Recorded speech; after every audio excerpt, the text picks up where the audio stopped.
రేవంత్ రెడ్డి రోత మాటలు వినలేక అసహించుకొని స్పీచ్ మధ్యలోనే వెళ్ళిపోతున్న మహిళలు వీళ్ళు చెప్పిండ్లా వీళ్ళకు రోత మాటలు వినలేకనే పోతానమని.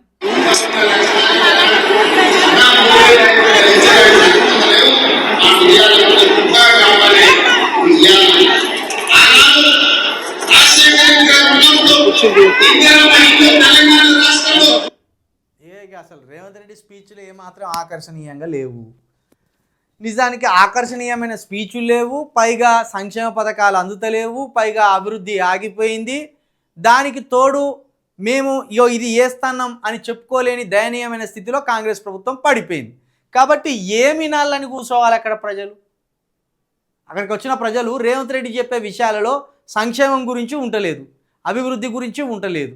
పోనీ 4 మంచి మాటలనే చెప్పి పోతాడా అంటే అది లేదు.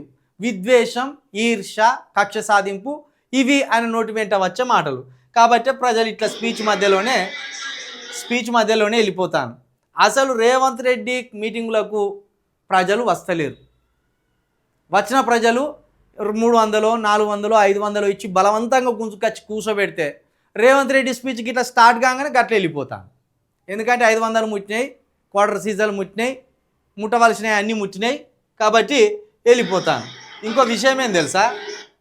ఇవన్నీ కాంగ్రెస్ ఇచ్చిన చీరలు, దసరాకు కాంగ్రెస్ ఇచ్చిన చీరలు, ఇందిరామ చీరలు అని ఇచ్చింది కదా, అవి ఇందిరామ చీరలు. అయితే ఈ ఇందిరామ చీరలు గత ప్రభుత్వం ఇచ్చిన ఆ బతుకమ్మ చీరల కంటే కొంత క్వాలిటీగానే ఉన్నాయి నిజం చెప్పాలంటే. కానీ అంచుల మీద కాంగ్రెస్ గుర్తులు వేసుకొచ్చింది. ఈ వేసుకుంటారు కదా ఇట్లా కొంగు, ఆ కొంగు మీద 3 రంగుల జెండా వేసుకొచ్చింది. కేసీఆర్ హయాంలో ఇచ్చిన చీరలకు ఏ రంగులు లేవు, అటు బీఆర్ఎస్ రంగు లేదు, కేసీఆర్ రంగు లేదు, ఏ పార్టీ రంగు లేదు.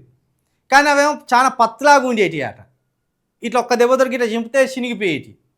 ఇవి కొంచెం మంచిగానే ఉన్నాయి, క్వాలిటీగానే ఉన్నాయి. కానీ ఈ సింగులకు, ఈ వీటికి వేసుకునే వాటికి, ఈ కొంగులకు ఈ మన మొత్తం 3 రంగుల జెండా ఇందిరమ్మకు సంబంధించిన గుర్తులు ఉండేటట్టు వేసుకొచ్చింది. ఒక అవి